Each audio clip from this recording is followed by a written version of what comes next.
I have, as you know, I've shared with you an exceptional admiration for George Washington Carver and his life. I knew you were going to say that. I cannot help myself because to me, there's no one who could ever say they're meant to stay down if they read about his life. No one could ever believe they're worthless if they read the story of his life. And if they see to the greatness that he achieved from him going deep within himself. You know, his reflections were from 3 a.m., walking through the forest alone. That's where most of his inventions came from. And the one thing he said that works on me every day, when you come to something that's not just a roadblock, but a roadblock in your life or for your heart, if you love something hard enough, it will yield up all its secrets to you. I feel like it's the simple truth. And then we try all these sophisticated tools and things that don't work for us very long. It's because we have to go back. We have to go back to love. I love that so much. I know. Me too. That makes me think of something that inspired me that James Baldwin said, which I shared with you when he was talking about death and how life here is really hard. And he said that one must earn their death and that one must live their life as nobly as possible in order to earn their death. And I love that idea because when he talks about it, he's like, it's the only thing that's guaranteed. It's the passage that we all take in and out of this world, and that we must live our lives in a way that our death is really earned. And it gives me a whole new understanding of life, thinking about death that way.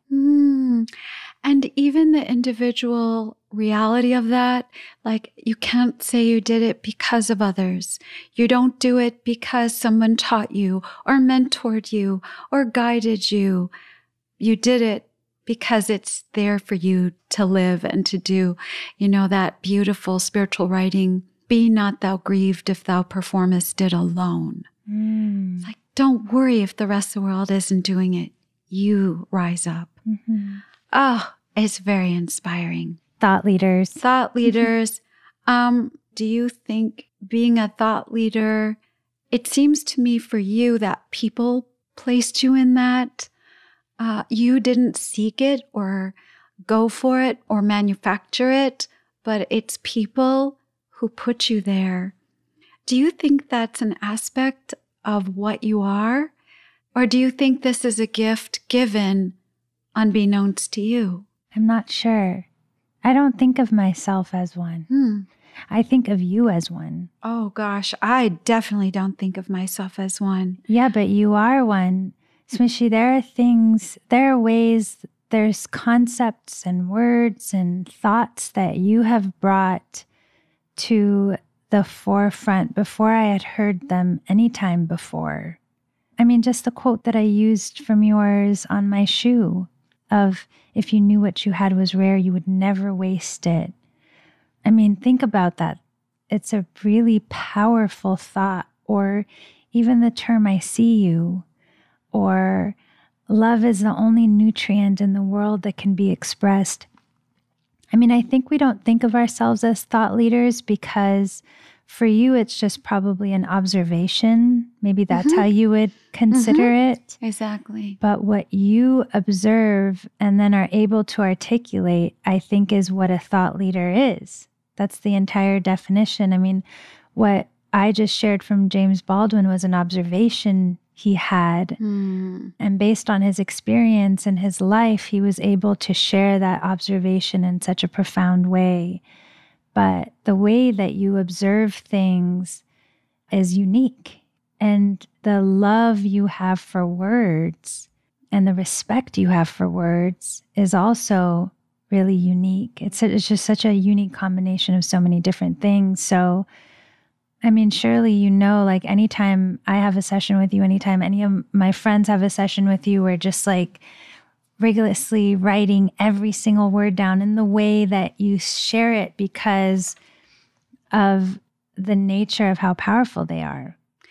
I guess that's the mystery of the state we're in when we meet one another in any given situation, and also the perception, the state of perception we're in.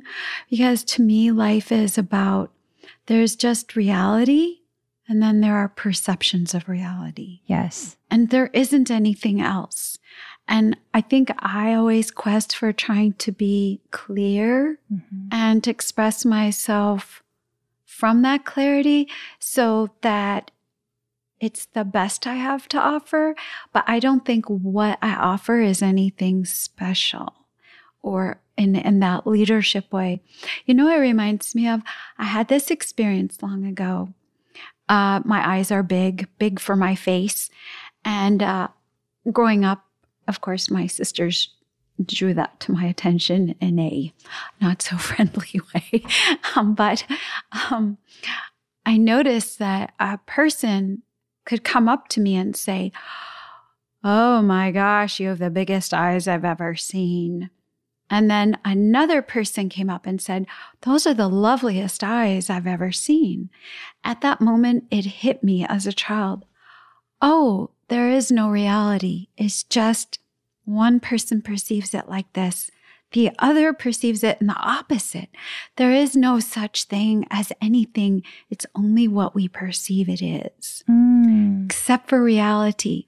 The reality is, it doesn't matter how I came. This is just my package. But what it reminds people of, that is where I will be led so I can express myself, you know, to the best, to the benefit of purpose. So I love that kind of concept. But when I think about you, I think about the qualities you possess as the parts of you that are your design, that are truly unique to you. But then I think about your motivation, Smooshie. And I know your motivation is about creating the most for humanity while you're here. That makes you a gift. That makes you a gift because the chances exponentially grow of you actually being just who you are, not trying to do more than be you authentically, will have that beautiful effect on so many, just like my first grade teacher.